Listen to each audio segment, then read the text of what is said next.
morning. Even though my house is under construction, I still try to clean and take care of the things that I do own. The other day I was wanting to clean my Samsung's frame TV with glass cleaner and a fine microfiber cloth.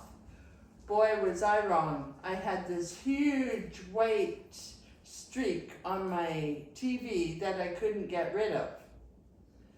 Thank you, Google. I searched how to clean a Samsung frame TV, and somebody said to use a Mr. Clean Magic Eraser.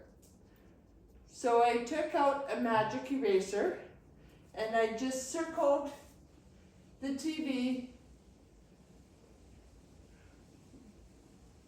to get the dust and the smudges off. And by golly, I did not wreck my TV. It turned out fine. So clean your Samsung frame with micro eraser.